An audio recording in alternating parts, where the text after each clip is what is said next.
एक छोटे से शहर में एक अमीर आदमी रहता था। उसकी पत्नी प्रायः बीमार रहती थी। एक बार वह बहुत बीमार पड़ी तो उसे लगा कि वह अब नहीं बचेगी। उसने अपनी इकलौती बेटी सिंड्रेला को अपने पास बुलाया और प्यार से समझाया, मेरी प्यारी बच्ची, तू सदा ईमानदारी और अच्छे बने रहना। अच्छे और सच्चे आदमी की मदद भगवान भी करता है, इसलिए ईश्वर सदा तेरे साथ रहेगा। मैं भी स्वर्ग से तेरा ध्यान रखूंगी और जब तुझे जरूरत होगी मैं तेरे आसपास ही रहूंगी। इतना कहकर उस महिला ने सदा के लिए आंखें मूंद लीं। सिंड्रेला अपनी मां की मृत्यु पर बहुत रोई, क्योंकि अब रोने के अलावा और कोई चारा उसके पास नहीं था। वह रोज अपनी मां की कब्र पर जाती, उस पर फूल चढ़ाती और जी भर कर रोती। ऐसे ही दिन गुजरते गए। सर्दियों में जब उसकी मां की कब्र बर्फ से ढक गई तब भी वह बच्ची उस जगह पर रोज जाती, कब्र के ऊपर की बर्फ साफ करती, उस पर फूल चढ़ाती और अपनी मां के लिए आंसू बहाती। 1 साल भी नहीं बीत पाया था कि उसके पिता ने दूसरी शादी कर ली। उसकी सौतेली मां की भी 2 बेटियां थीं।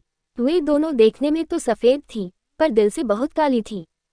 वे दोनों बहनें अपनी सौतेली बहन सिंड्रेला से बहुत चिढ़ती थीं। जब कभी भी मौका मिलता तो सिंड्रेला को खरी खोटी सुनाने से बाज नहीं आती थी। इस प्रकार घर में सौतेली माँ और सौतेली बहनों के आने से सिंड्रेला का खराब समय शुरू हो गया। दोनों बहनें घर का कुछ भी काम नहीं करती थीं, पर सिंड्रेला को कभी आराम से नहीं बैठने देती थी। कभी उसे मूर्ख और गंवार कहकर उसका अपमान करती, तो कभी कहती, जो रोटी खाना चाहेगा तो उसे इसके लिए काम भी करना पड़ेगा। तू तो रसोई में ही ठीक रह सकती है, जा रसोई में, यहाँ क्यों बैठी है। उन दोनों बहनों ने सिंड्रेला के सारे खिलौने और सुंदर सुंदर कपड़े भी उससे छीन लिए तथा अपने पुराने तथा भद्दे से कपड़े उसे पहनने के लिए दे दिए और उसके सुंदर से जूतों की जगह उसे लकड़ी के जूते बनवाकर दिए, ताकि जल्दी जल्दी वह जूते न तोड़े। उसे भद्दे और मैले कपड़े पहनाकर दोनों सौतेली बहन जी भरकर उसका मजाक बनाती। अपने पिता से भी अपना दुख कह नहीं सकती थी, क्योंकि एक तो वह सारा दिन व्यापार में व्यस्त रहता और दूसरे, वह अपनी दूसरी पत्नी के मामले में दखल देना नहीं चाहता था। इसलिए जैसा उसकी सौतेली माँ और बहनें करती या कहती, वह भी चुपचाप सहन करती रहती। अब रसोई के सारे काम उसे ही करने पड़ते। उसे सुबह सुबह जल्दी उठा दिया जाता, क्योंकि उसके सोने का स्थान अब उसका रसोई घर ही था। रोज सुबह सुबह वह पानी भरकर लाती, घर के सभी लोगों के लिए नाश्ता खाना बनाती, उनके कपड़े धोती और पूरे घर की सफाई करती। इन सब कामों के बाद भी उसकी सौतेली माँ और दोनों बहनें खरी खोटी सुनाती रहती। जरा सा भी नुकसान होने पर उसे मार भी पड़ती। घर का सारा काम खत्म करने के बाद अगर कुछ समय बचता तो सौतेली माँ उसके आगे अनाज और दालें साफ करने को रख देती। पानी की कमी की वजह से सिंड्रेला रोज रोज स्नान भी नहीं कर पाती थी, इसलिए गंदे कपड़ों और उलझे हुए बालों से उसकी शक्ल एक नौकरानी जैसी हो गई। उसे देखकर कोई भी यह नहीं कह सकता था कि वह किसी अमीर बाप की बेटी है। एक बार उसका पिता एक मेले में जाने के लिए तैयार हुआ तो उसने पहले अपनी दोनों सौतेली बेटियों से पूछा, तुम्हें मेले से क्या मंगाना है। बड़ी लड़की ने कहा, मुझे सुंदर सुंदर कपड़े चाहिए। दूसरी लड़की ने कहा, मुझे मोतियों और बहुमूल्य पत्थरों की मालाएं चाहिए। आखिर में उसने सिंड्रेला से पूछा, तुम मेले से अपने लिए क्या मंगाना चाहती हो। सिंड्रेला बोली, पिताजी, मेरे लिए आप चिलगोजे का एक छोटा सा पौधा लाइएगा। जब आप वापस घर आएंगे तो रास्ते में जरूर मिल जाएगा। मेले में अमीर आदमी ने अपनी पत्नी और दोनों सौतेली बेटियों के लिए वह सब कुछ खरीदा जो उन्होंने मंगाया था, पर अपनी सिंड्रेला के लिए पौधा उसे मेले में कहीं नहीं मिला। जब वह अपने घर जाने लगा तो रास्ते में उसे चिलगोजे का एक छोटा सा पौधा लगा दिखाई दिया। उसने उसे उखाड़ लिया।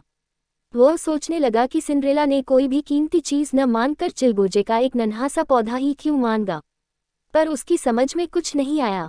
घर पहुंचकर उसने मेले से लाए उपहार तीनों बेटियों के दिए। सिंड्रेला ने वह नन्हा पौधा ले जाकर अपनी मां की कब्र के पास लगा दिया।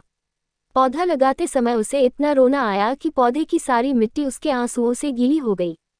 धीरे धीरे वह पौधा बड़ा होने लगा। सिंड्रेला हर रोज सुबह शाम अपनी मां की कब्र पर जाती, उसके पास अपने सारे दुख सुनाती और जी भरकर रो लेती। पौधा बड़ा होने लगा। चिलगोजे के उस छोटे से पेड़ पर एक सफ़ेद चिड़िया आकर रहने लगी। जब कभी सिंड्रेला अपनी मां की कब्र पर अपनी कोई इच्छा प्रकट करती तब वह सफ़ेद चिड़िया उसकी हर इच्छा को पूरा कर देती। एक बार की बात है, वहां के राजा ने अपने राजकुमार की पसंद की लड़की ढूंढने के लिए एक उत्सव आयोजित किया। यह उत्सव 3 दिनों तक चलना था। इस उत्सव में उसने अपने राज्य की सभी सुंदर और अमीर घरों की लड़कियों को निमंत्रण भेजा। सिंड्रेला की दोनों सौतेली बहनें, जो सुंदर भी थीं और अमीर बाप की बेटी भी, इस उत्सव के लिए आमंत्रित थीं। राजमहल से निमंत्रण पाकर दोनों बहनें खुशी से फूली न समाईं। उन्होंने सिंड्रेला को बुलाकर अपनी कंधी करवाई, फिर उससे अपने जूतों पर पालिश करवाए, उसी से उन जूतों के फीते बंधवाए और फिर अच्छी तरह सज धजकर दोनों बहनें बोलीं, तू घर का सारा काम ठीक ढंग से करना, हम दोनों राजमहल के उत्सव में जा रही हैं। उन दोनों के जाने के बाद सिंड्रेला को बहुत रोना आया, क्योंकि वह खुद भी इस उत्सव में जाना चाहती थी, पर उसके पास न ही सुंदर कपड़े थे और न ही सुंदर जूते। उसने अपनी सौतेली माँ से महल में जाने की अनुमति मांगी, तो वह चीख कर बोली, तू भाग्यहीन तो पूरी तरह से चूल्हे की राख से अटी हुई है। राजकुमार के विवाह में जाएगी, भाग यहाँ से और चुपचाप घर का काम कर, यह उत्सव तेरे लिए नहीं है। सिंड्रेला फिर भी अपनी माँ से अनुनय विनय करती रही तो सौतेली माँ ने तंग आकर 2-3 दालें मिलाकर उसे साफ करने के लिए बोली, अगर तू ये तीनों दालें 2 घंटे में अलग कर देगी तो मैं तुझे जाने की अनुमति दे सकती हूँ। सिंड्रेला ने दालों की वह थाली चुपचाप उठाए और बाहर बाग में बैठकर अपनी माँ को याद करके रोने लगी। वह सोचने लगी कि अगर उसकी अपनी माँ आज जिंदा होती तो वह भी इस उत्सव के लिए जरूर जाती। तभी वह सफ़ेद पक्षी उसके पास आया और थोड़ी ही देर में उसने सारी दालें अलग कर दी। सिंड्रेला की खुशी का ठिकाना न रहा। वो 1 घंटे बाद जब तीनों दालें अलग करके अपनी सौतेली माँ के सामने पहुंची तो सौतेली माँ हैरान रह गई, क्योंकि उसने तो सोचा था कि सारा दिन लगाने पर भी ये लड़की इन दालों को अलग नहीं कर पाएगी। अब भी वह उसे उस उत्सव में जाने नहीं देना चाहती थी। वह बोली, तू इस राजमहल के उत्सव में कैसे जा सकती है? न तो तू साफ सुथरी है, नहीं तेरे पास सुंदर कपड़े और जूते हैं। राजमहल के सारे लोग तेरा मजाक बनाएंगे और इससे तेरे पिता की भी बदनामी होगी। इतना कहकर वह अपनी दोनों बेटियों के साथ घोड़ा गाड़ी में बैठकर राजमहल की ओर चल दी। अब घर में उसके सिवाय और कोई नहीं था। वह दौड़कर अपनी माँ की कब्र पर गई और उस चिलगोजे के पेड़ के नीचे बैठकर रोते हुए बोली, ओ प्यारे नन्हे पेड़, खुद को थोड़ा हिला डुला और मुझ पर सोना चांदी गिरा। इतना कहते ही उस नन्हे से पेड़ से उसकी गोदी में सोने चांदी से कड़े कपड़े आ गिरे और साथ ही मखमल की सुंदर सी जूतियां भी, जिन पर चांदी की कढ़ाई की हुई थी। सिंड्रेला उन दोनों चीजों को लेकर घर की ओर दौड़ी और जल्दी से नहा धोकर उन कपड़ों और जूतियों को पहनकर महल की ओर चल दी। वह भी पैदल वाले छोटे रास्ते से चलकर नाच शुरू होने से पहले राजमहल में पहुंच गई। उसकी सौतेली माँ और सौतेली बहनों की नज़र जब उस पर पड़ी तो वे उसे बिल्कुल नहीं पहचान पाईं, क्योंकि वह इस समय सोने चांदी से कड़े कपड़े और मखमली जूते पहनकर पूरी तरह राजकुमारी लग रही थी। नाच शुरू होने के कुछ देर बाद राजकुमार सिंड्रेला के पास आया और उसके साथ नाचने की इच्छा व्यक्त की। वह खुशी से राजकुमार के साथ नाचने लगी। जब राजकुमार बहुत देर तक सिंड्रेला के साथ ही नाच करता रहा तो उस उत्सव में आई अन्य सभी लड़कियों को राजकुमार पर बहुत गुस्सा आया। जब कोई अन्य लड़की राजकुमार के साथ नाचने के लिए उसके पास जाती तो वह कहता, अभी नहीं, बाद में। इस तरह राजकुमार सिंड्रेला के साथ नाचता रहा। धीरे धीरे शाम होने लगी तो सिंड्रेला का दिल घबराने लगा। वह राजकुमार से अपने घर वापस जाने की आज्ञा मांगने लगी, पर राजकुमार उससे इतना प्रभावित था कि उसका साथ छोड़ने के लिए तैयार नहीं था। वह खुद भी उसके साथ घर जाना चाहता था, क्योंकि वह ये जानना चाहता था कि इतनी सुंदर बेटी किसकी है और कहाँ रहती है। इधर सिंड्रेला को अपने घर पहुंचने की जल्दी थी, क्योंकि वह अपनी सौतेली माँ और बहनों से पहले घर पहुंचना चाहती थी। वह बहाना बनाकर राजकुमार से हाथ छुड़ाकर चुपचाप महल के पिछले दरवाजे से बाहर निकल गई। अपनी सौतेली माँ और दोनों बहनों के घर पहुंचने से पहले ही वह अपने पुराने कपड़े पहनकर घर के काम में लग गई। अपने सुंदर से कपड़े उसने उसी पेड़ के नीचे रख दिए। वह सफ़ेद पक्षी उसे वापस ले गया। दूसरे दिन फिर उसकी सौतेली माँ अपनी दोनों बेटियों को पहले से ज्यादा सजा धजाकर राजमहल ले गई। उन तीनों के जाने के बाद वह दौड़ी दौड़ी अपनी माँ की कब्र पर गई और उस पेड़ को हिलाती हुई बोली, ओ मेरे प्यारे नन्हे पेड़, खुद को थोड़ा हिला डुला और मुझ पर सोना चांदी गिरा। उस पेड़ ने उस पर पहले की तरह सोने चांदी की कढ़ाई वाले कपड़े गिरा दिए। आज के कपड़े और जूते पिछले दिन के कपड़ों और जूतों से भी सुंदर थे। उन कपड़ों में वह जैसे ही राजमहल में घुसी, सबकी निगाहें उसी पर टिक गईं। राजकुमार भी उसे ढूंढता हुआ उसके पास पहुंच गया। वह उसका हाथ पकड़कर नाचने वाले हॉल में ले गया और उसी के साथ नाचने लगा। आज भी वह केवल उसके साथ नाचना चाहता था। लड़कियों की भीड़ में उसे केवल यही एक लड़की पसंद आई थी। जैसे ही शाम होनी शुरू हुई, वह घबराने लगी। उसे नाचने में कोई आनंद नहीं आ रहा था। वह अपनी माँ और बहनों से पहले अपने घर पहुंचना चाहती थी। जब उसने घर जाने की इच्छा व्यक्त की तो राजकुमार भी उसके पीछे पीछे चल पड़ा।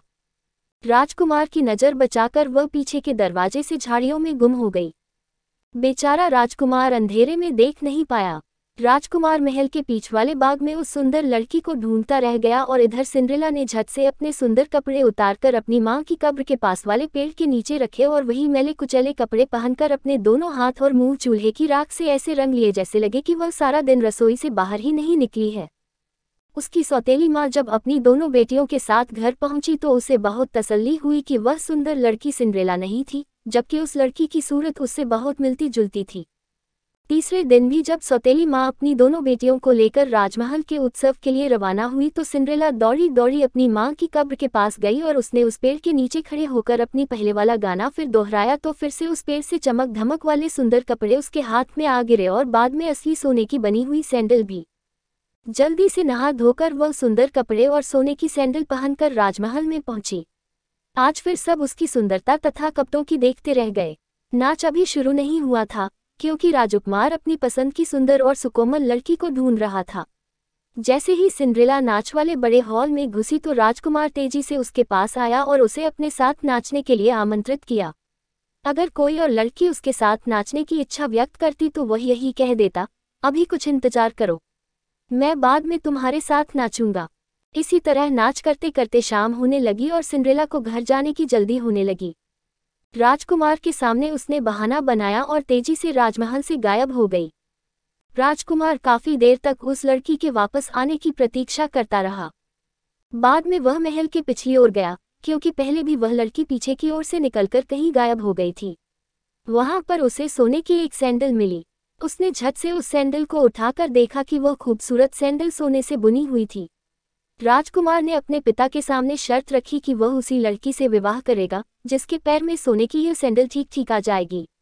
राजा ने अपने राज्य में घोषणा करवा दी कि राजकुमार उसी लड़की को अपनी पत्नी बनाएगा जिसके पैर में वह सोने की सैंडल ठीक आएगी जो उसे महल के पीछ वाले बाग में मिला था। राज्य की सभी सुंदर लड़कियों और सिंड्रेला की दोनों सौतेली बहनों ने भी उस सैंडल को पहनकर देखा पर वह किसी के पैर में पूरी तरह ठीक नहीं आई। सिंड्रेला की बड़ी सौतेली बहन ने तो रानी बनने के लालच में अपने पैर की अंगुली भी घायल कर ली पर सैंडल पहनकर एक कदम भी आगे नहीं चल सकी क्योंकि वह उसके पैर के लिए बहुत छोटी थी। फिर भी सौतेली माँ ने राजमहल में खबर भेज दी कि उसकी बड़ी बेटी को वह सैंडल पूरी आ गई है। राजकुमार खुद आकर देख ले। राजकुमार उस अमीर आदमी के घर पहुंचा जिसकी बेटी के पैरों में सोने की सैंडल पूरी आई थी। उसने वहां जाकर देखा कि लड़की सचमुच ही वह सैंडल पहने खड़ी है। वो उस लड़की को अपने घोड़े पर बैठाकर अपने महल की ओर चल दिया पर जैसे ही उसका घोड़ा सिंड्रेला की मां की कब्र के पास से गुजरा तभी उसे पेड़ से एक पक्षी की आवाज सुनाई दी, गुटगून, इसको लेकर जाता कहाँ तू? सैंडल छोटी है इसके पैर में, तेरी रानी बैठी है घर में। राजकुमार ने जब ये गाना सुना तो उसने घोड़ा रोककर उस लड़की के पैर को देखा तो पाया कि सचमुच ही वह सैंडल उसके पैर के लिए छोटी थी और इसी वजह से उस लड़की के पैर का अंगूठा और अंगुलियां घायल हो गई थी तथा सैंडल खून से लाल हो गया था। राजकुमार को उस लड़की की धूर्तता पर बहुत गुस्सा आया। उसने झट से अपना घोड़ा सिंड्रेला के घर की ओर मोड़ दिया। वहां पहुंचकर बोला, यह मेरी पत्नी नहीं हो सकती क्योंकि यह सैंडल इसके पैर में सही नहीं है। शायद इसकी कोई और बहन होगी जिसे ये जूता पूरा आता हो। सौतेली माँ ने झट से अपनी दूसरी बेटी को बुलाया और उसे वह सैंडल पहनाकर देखा पर उसके पांव की अंगुलियां कुछ बड़ी थी। फिर भी लालची माँ ने उस लड़की को यह सैंडल जबरदस्ती पहना दी। लड़की बड़ी मुश्किल से 4-5 कदम चलकर राजकुमार के पास पहुंची। राजकुमार ने उसे अपने घोड़े पर बैठाया और महल की ओर चल दिया। जैसे ही वह सिंड्रेला की मां की कब्र के पास पहुंचा तो उसे फिर वही गाना सुनाई दिया। वह घोड़ा रोककर नीचे उतरा तो उसने देखा कि बड़ी बहन की तरह उसके पैर से भी खून निकल रहा था। वह फिर अपने घोड़े को वापस उस लड़की के घर ले गया और उसकी मां से बोला, ये लड़की भी मेरी रानी नहीं बन सकती क्योंकि ये सैंडल इसके पैर के लिए भी छोटी है। क्या तुम्हारी और कोई बेटी है? अमीर आदमी बोला, नहीं, पर मेरी पहली पत्नी की लड़की है जो अब इस घर में नौकरानी का काम करती है। वह तुम्हारी रानी बनने के लायक नहीं है। राजकुमार ने जब उस लड़की से मिलने की इच्छा व्यक्त की तो सौतेली माँ बोली, नहीं नहीं, तुम उस गंदी लड़की से नहीं मिलो तो अच्छा है, वह बहुत गंवार है। पर राजकुमार उसी क्षण उसी लड़की से मिलना चाहता था। अतः हारकर सौतेली माँ को राजकुमार के सामने सिंड्रेला को उपस्थित करने के लिए तैयार होना ही पड़ा। सिंड्रेला ने झट से अपने हाथ पैर और मुंह धोया और साफ कपड़े पहनकर राजकुमार के सामने आकर खड़ी हो गई। राजकुमार को वह चेहरा कुछ जाना पहचाना लगा, फिर भी वह चुप रहा। उसने सिंड्रेला को सोने की वह सैंडल पहनने का हुक्म दिया। सिंड्रेला ने अपनी लकड़ी की सैंडल उतारकर जब उस सोने की सैंडल में पैर डाला तो उसके पैर में ऐसी सही आई जैसे ये सैंडल उसी के लिए बनाई गई हो। अब राजकुमार को पूरा विश्वास हो गया कि यह वही सुंदर लड़की है जिसने 3 दिनों तक उसके साथ नृत्य किया था। वह उसे पाकर बहुत खुश हुआ। राजकुमार ने उस लड़की को अपने घोड़े पर बैठाया और उसके पिता से बोला, मुझे मेरी पसंद की लड़की मिल गई। यही मेरी असली पत्नी है, क्योंकि 3 दिनों तक मैंने इसी लड़की के साथ नृत्य किया था।